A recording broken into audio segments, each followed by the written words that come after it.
Hello guys, आज मैं आपके लिए लाई हूँ बीए प्रोग्राम 4 सेमेस्टर का एजुकेशन का एक इम्पोर्टेंट क्वेश्चन जो एजुकेशन की बुक है रिफ्लेक्टिव लर्निंग, उससे रिलेटेड मैं आज आपके लिए क्वेश्चन लाई हूँ जो एग्ज़ाम में पूछने के चांसेस हैं बहुत ज़्यादा। तो चलिए वीडियो को स्टार्ट करते हैं। अगर मेरे चैनल पे नए हैं तो मेरे चैनल को सब्सक्राइब कर दीजिए ताकि इससे रिलेटेड इम्पोर्टेंट क्वेश्चन की वीडियोस आप तक पहुंच सके।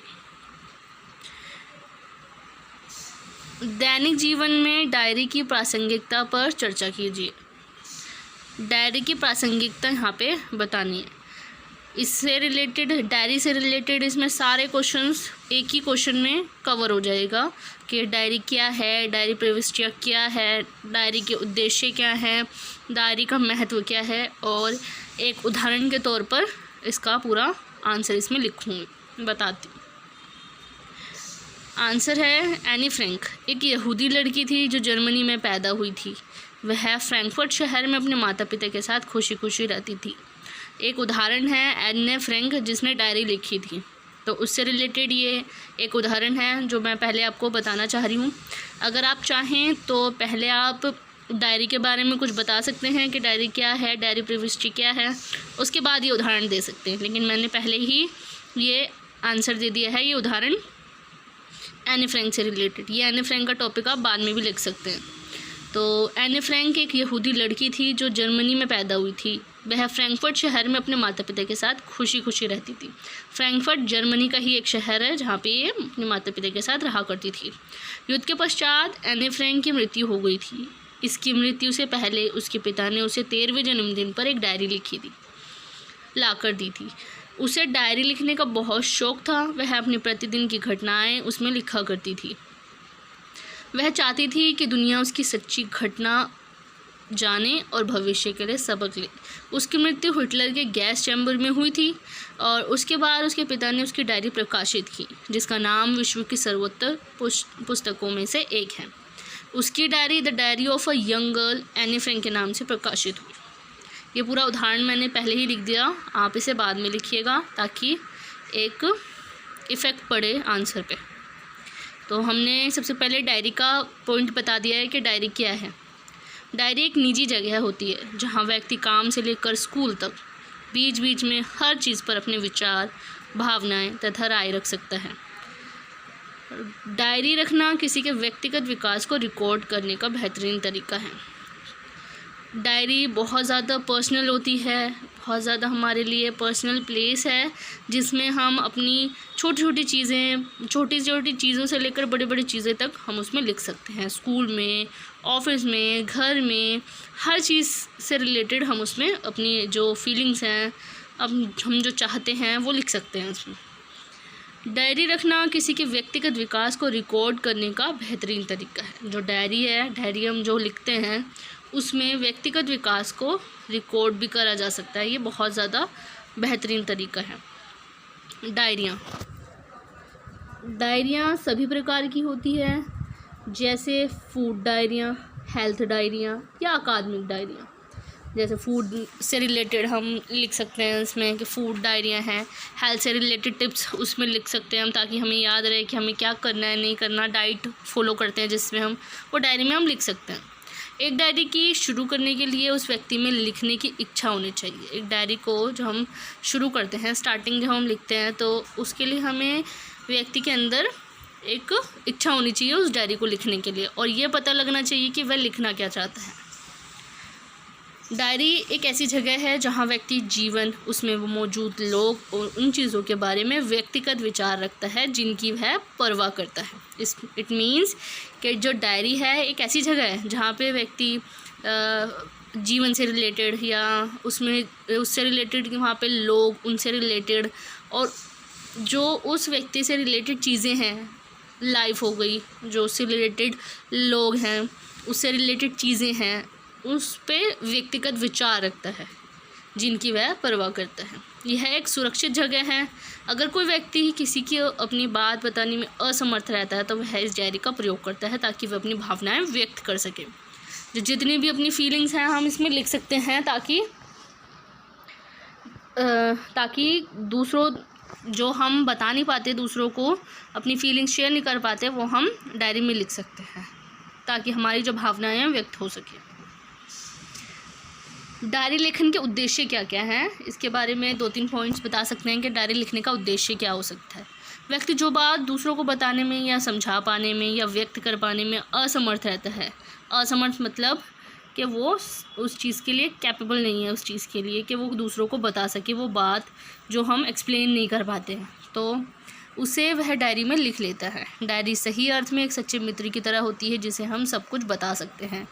जितनी बातें हम लोगों से शेयर नहीं कर पाते हैं वो हम डायरी में लिखकर उससे शेयर कर सकते हैं, ताकि और डायरी एक ऐसी चीज़ है जिसमें कोई जो किसी दूसरे को बता नहीं सकती, ये इसकी एक खासियत है जो दूसरों को बता नहीं सकती। हम लोगों को बता देते हैं, ये भी डर रहता है कि हाँ वो दूसरों को बता भी देंगे, लेकिन डायरी एक ऐसी हमारी पर्सनल डायरी होती है जिसमें हम अपनी जितनी भी बातें हैं बता सकते हैं, लिख सकते हैं। सेकंड पॉइंट है, जिस प्रकार हम फ़ोटो को देखकर उस अवसर की याद ताज़ा कर लेते हैं, उसी प्रकार डायरी के माध्यम से हम अतीत में लौट सकते हैं तथा अपने खट्टे मीठे अनुभवों को पुनर्जीवित कर सकते हैं। जैसे कि हम फ़ोटो को देख के हम अपनी जो पुरानी यादें हैं उनको ताज़ा कर लेते हैं। कोई हमारा स्पेशल ओकेजन होता है, उससे रिलेटेड हम अपनी यादों को ताज़ा कर लेते हैं उन फ़ोटोज़ को देख के, उसी के थ्रू। और इसी प्रकार हम डायरी के माध्यम से भी उसको हम अपने पास में लौट सकते हैं और जो हमारे जो अच्छे बुरे जितने भी अनुभव हैं उन सबको पुनर्जीवित कर सकते हैं। प्रसिद्ध व महान व्यक्ति भी डायरी लिखते थे। उनकी डायरी पढ़कर हम पूरा युग देख सकते हैं, पूरी डिटेल उसमें होती है। जो महान व्यक्ति हैं बहुत सारी जो डायरियाँ लिखते हैं, तो उससे रिलेटेड हम जागरूक भी होते हैं उनकी डायरियों को पढ़ के। कई बार यही डायरी आगे चलकर आत्मकथा का रूप भी ले लेती है। आत्मकथा होता है जो हम अपने बारे में लिखते हैं। आत्मकथा बहुत सारे जो महान व्यक्ति हैं, प्रसिद्ध व्यक्ति हैं, वो भी आत्मकथाएं लिखा करते थे, जो अपने बारे में ही लिखा करते थे, जिससे हम प्रेरित भी बहुत हुए, जिससे हम महान व्यक्तियों के विचारों, अनुभवों तथा दिनचर्या के बारे में जान पाते हैं। अब आता है मेन पॉइंट, डायरी लेखन का महत्व। डायरी से रिलेटेड इसमें महत्व आ रहा है कि डायरी क्यों लिखते हैं, उसकी इम्पोर्टेंस क्या है लाइफ में हमारी। तो फर्स्ट पॉइंट तो हमारा यही है, हम 6-7 पॉइंट्स इसके हैं, ज़्यादा नहीं हैं, और उसके बाद आखिरी में हम इसका निष्कर्ष निकाल देंगे क्या है। तो पहला पॉइंट है स्वमूल्यांकन। डायरी लेखन आत्मचिंतन के समान है। इससे हम अपने कार्यों का मूल्यांकन कर उसमें सुधार कर सकते हैं। डायरी लेखन आत्मचिंतन हम खुद का जो अपना चिंतन करते हैं उसे बोलते हैं आत्मचिंतन। इससे हम अपने कार्यों का मूल्यांकन कर उसमें सुधार कर सकते हैं। कार्यों को देख सकते हैं, सही तरीके से कैसे कर रहे हैं, नहीं कर रहे, उसको जान सकते हैं और उसमें सुधार कर सकते हैं। जब हम किसी बात को लिखते हैं तो उसका सीधा या गहरा असर हमारे मस्तिष्क पर पड़ता है और हम अपनी कमियों में सुधार के साथ योग्यता बढ़ाने के लिए प्रेरित होते हैं। जो हमारा डायरेक्टली जो हम लिखते हैं उसका असर तो हमारे दिमाग में पड़ता है और उसकी कमियों में सुधार करके योग्यता हम अपनी बढ़ा सकते हैं। सेकंड पॉइंट है समय प्रबंधन। डायरी लेखन में हम अपने पूरे दिन के समय व्यतीत का लेखा जोखा लिखते हैं। मतलब कि पूरे दिन जो हमारा निकला है, पूरा दैनिक जीवन के बारे में जो व्यतीत करते हैं हम समय पूरे दिन में, उसका लेखा जोखा लिखते हैं। इससे हमें समय के सदुपयोग और दुरुपयोग में अंतर समझ में आ जाता है और हम समय प्रबंधन करना जल्दी सीख जाते हैं। दोनों में सदुपयोग और दुरुपयोग दोनों में अंतर भी समझ में आ जाता है और इसकी वजह से हम जो समय प्रबंधन है वो भी करना सीख जाते हैं, जो टाइम है मैनेज करना सीख जाते हैं। लगातार इसमें लिखने से समय व्यर्थ होने के प्रमुख कारण पता चल जाते हैं। इसमें लिखने के बाद हमें ये पता लग जाता है कि हमने कहाँ अपने टाइम को वेस्ट किया है, जिसकी वजह से हम उसका सदुपयोग कर सकें। थर्ड पॉइंट है कार्य योजना।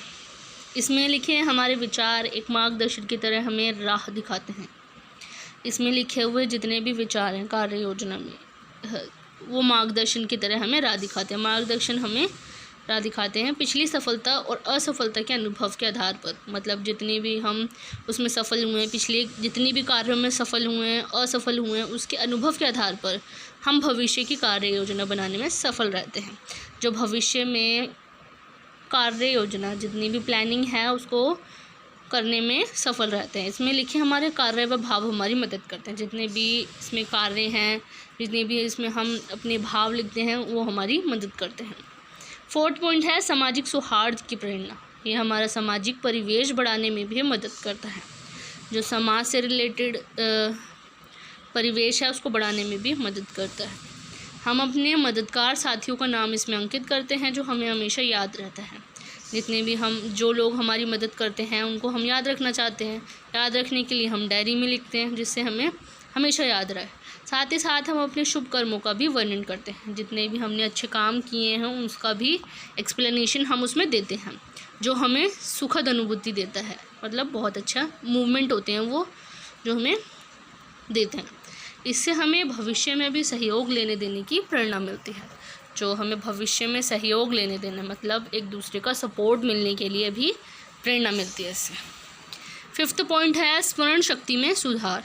मतलब कि इसे लिखने से पूरे दिन व कार्य की पुनरावृत्ति हो जाती है। इट मीन्स के रिवीजन हो जाता है पूरे दिन में कि क्या क्या किया है हमने पूरे दिन में, कहाँ वेस्ट किया है हमने टाइम, कहाँ पे स्पेंड किया है, तो उसमें पुनरावृत्ति हो जाती है जिससे स्मरण शक्ति और निर्णयात्मक शक्ति का विकास होता है। निर्णयात्मक मतलब निर्णय लेने की शक्ति का विकास होता है। 6th पॉइंट है सकारात्मक भाव। जिस प्रकार हम अपने मित्र के साथ अपनी बात तथा अपनी तकलीफ़ें सुनाकर साझा करके अपने मन को शांत करते हैं, उसी प्रकार हम उस डायरी में लिखकर हम अपने मन को हल्का कर लेते हैं। इसका मतलब कि जैसे कि हम अपने जो मित्र के साथ अपनी बातें शेयर करते हैं, अपनी तकलीफ़ों को उनको सुनाते हैं, तो वो अपने मन को शांत कर लेते हैं। इसी प्रकार हम डायरी में लिखकर भी अपने मन को हल्का कर सकते हैं।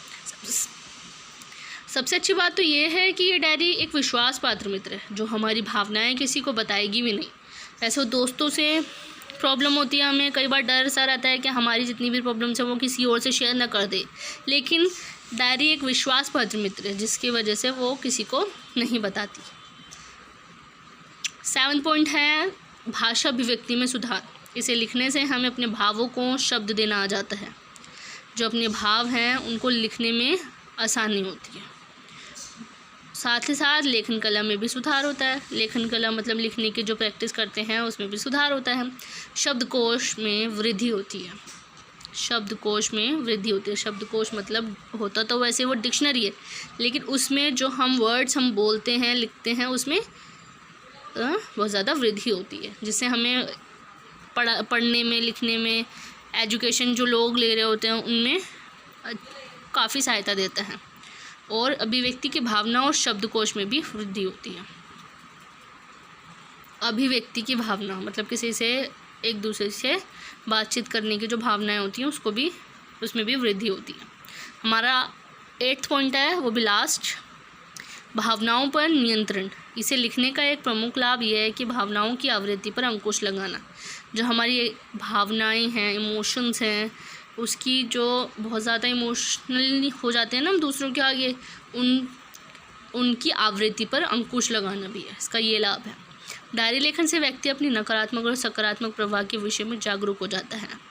जो नकारात्मक है या सकारात्मक है दोनों प्रभाव के विषय में जागरूक हो जाता है, जिसके कारण ईर्ष्या, घिन आना जैसे बोलते हैं, मतलब किसी से चिढ़ना, निराशा या तनाव जैसे भावनाओं पर नियंत्रण रखने में आसानी होती है। इसकी वजह से हम तनाव में भी कमी आती है। जो हम खुश नहीं हो रहते, दुखी हो जाते हैं, उससे भी कम हो उस भावना को भी कम हो जाता है। ईर्ष्या मतलब किसी से चिढ़, जलन, इन सब चीज़ों पर भी कंट्रोल रहता है। अब लास्ट में इन पॉइंट्स के बाद हम निष्कर्ष लिख लेते हैं कि विद्यार्थी अपनी निजी डायरी में अपनी दिनचर्या, फ़ोन नंबर, भावनाएं तथा ज़रूरी चीज़ें इसमें लिख लेते हैं ताकि वह भूल ना जाए। जितनी भी चीज़ें हैं विद्यार्थी, कोई भी व्यक्ति उसमें लिख लेते हैं ज़रूरी चीज़ें ताकि वह भूल ना जाए, हमेशा याद रहे। इसमें काम करने वाले व्यक्ति तथा जॉब करने वाले के लिए भी ये डायरी महत्वपूर्ण होती है। व्यापारी तथा बाहर काम करने वाले व्यक्ति अपने काम में इतने व्यस्त रहते हैं कि वह छोटी छोटी बातों का ध्यान नहीं रख पाते हैं और वह भूल जाते हैं। जो अपने ऑफिस में काम करते हैं, बिजनेसमैन है, वो भी अपनी छोटी छोटी बातें भूल जाते हैं, इतना काम होता है उन लोगों को। तो ऐसे लोग जब अपनी छोटी छोटी बातों को इस डायरी में लिख लेते हैं तो वह बहुत ही जल्द अपनी उलझनों को सुलझा पाते हैं। जितनी भी उनकी परेशानियां समस्याएं हैं वो सुलझा पाते हैं। डायरी उन्हें याद दिलाने में मदद करती है। वह अपने कामों को ध्यान में रखकर सही ढंग से कार्य कर पाते हैं। जो अपने काम हैं उसको ध्यान में रखकर सही ढंग से अपने काम को कंप्लीट कर पाते हैं। इसके अलावा घर की औरतें जो घर के साथ साथ बाहर का काम भी संभालती हैं और अपने बच्चों को भी देख रेख करती हैं, तो उनके लिए हर चीज़ पर ध्यान देना अत्यंत कठिन हो जाता है। जो घर की औरतें होती हैं उनके लिए तो बहुत ज़्यादा ही कठिन हो जाता है हर चीज़ पर ध्यान देना, जिससे उनमें तनाव की मात्रा बढ़ जाती है। मतलब उनमें तनाव बढ़ने लगता है बहुत ज़्यादा। अगर वह अपनी चीज़ों को व्यवस्थित करने के लिए वह डायरी लिखती हैं तो वह अपने कामों को सही ढंग से करने में सक्षम रहती हैं। ये पूरे पॉइंट्स निष्कर्ष में लिख सकते हैं। डायरी का यूज़ क्या है, क्या कर सकती हैं डायरी, तो निष्कर्ष ये पूरा लिखा हुआ है, आप इन्हें पूरा याद कर लीजिए। मैक्सिमम मैंने 6 पेज में लिखा है। एग्ज़ाम पेपर में इनफ है आपके लिए 4 या 5 पेज में आ जाएगा ये पूरा आंसर, तो आप इसे लर्न कर लीजिएगा। बहुत इजी लैंग्वेज है, ज़्यादा हार्ड भी नहीं है। And thank you so much for watching my video. इससे रिलेटेड वीडियोज़ को देखने के लिए मेरे चैनल को सब्सक्राइब कर दीजिए।